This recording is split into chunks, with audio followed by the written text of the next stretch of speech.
on and start it up. But right now they're in place, they're secure, and they're not broken. And this side of the guard, right, the overhead guard, again, a couple of little scratches here and there, but nothing an overhead guard can't handle. So this looks good as a structure. It's very sound. Okay, no bends or cracks or anything like that. While I'm here, let's have a look at the capacity plate and just a few things that we talked about in the classroom.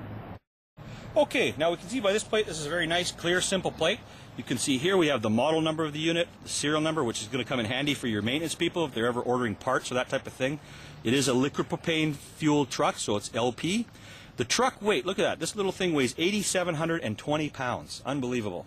Now, it says capacity of a standard truck with simplex masts and forks, 5,000 pounds, a 24-inch load center with the maximum height of 130 rated capacity with optional mast and or attachment listed below.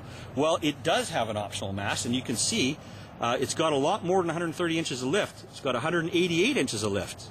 Right? This is now a 3-stage mast, still a 24-inch standard load center, but look at this, 4,400 pounds. It's downrated from 5,000 up here because of the mast.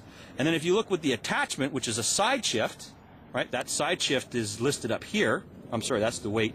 With the side shift, sorry, there's the side shift listed down there, the model number.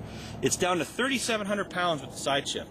So this truck started out at 5,000 pound capacity, but because of the extra high lift mast and the side shift attachment, it's down to 3,700 pounds, 1,300 pound deduction.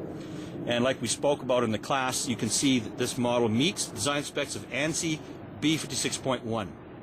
Now we're past the plate and we've looked at the overhead guard on this side. We're coming to the back of the truck now where we're going to check the rear steer tire. Again, our sidewall, tread condition, lugs, studs, that type of thing. I like to look in behind the steer wheels, okay, to see if there's any debris caught up in there. And I also like to take a good look at those hydraulic steering cylinders because they get used. They go in and out a lot. So that seal does wear and you do get leakage out of there, so you got to keep an eye on that. You see anything wetness back there or any drips, that's definitely a machine that should be sidelined and repaired. Coming up to the propane cylinder here, first of all, we want to make sure that the primary shutoff valve is on because we're going to be using it. The locator pin here is where it should be.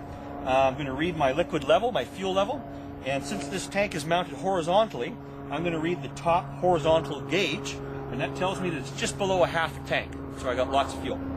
Again, I don't smell any propane, I don't hear any hissing, I don't see any cloud or frost on the fittings that might indicate there's a leak. I think this is pretty good to go, and it's good and sturdy in its clamps here, and that's really all I want to do with the propane cylinder. Now I'm looking at the counterweight back here. Not a heck of a lot can go wrong with the counterweight. It's just a big piece of metal that weighs a lot. However, it is held on by a couple of bolts down here, you can see.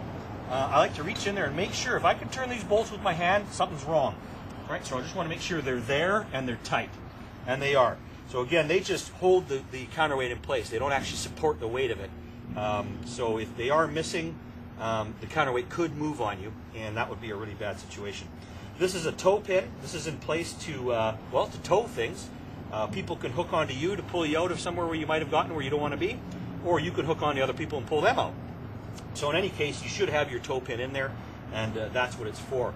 While I'm down here, I'm just looking in the radiator exhaust area here for any kind of debris. I can see the radiator from here. It's not all clogged with garbage.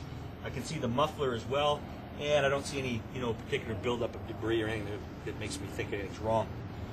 All right, coming up, we're going to look at the lights on the back of the guard here.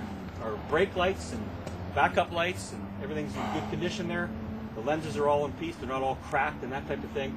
And like I say, we'll check to see that they actually work a little later when I hop up there and start her up. Okay, on to the back end of the machine here. Our last tire to look at. Tire condition, sidewall, lugs and studs, in behind. Okay, we've got our cylinder, steering cylinder there. And again, it's just no debris or leakage back there. Just make note, there's a pretty significant chunk of tire missing there, so we'll make note of that. Okay, that brings me back to where we started. So before I hop into the seat, I want to check another very, very important component, and that's the engine. All right, there's a few things that we need to look at.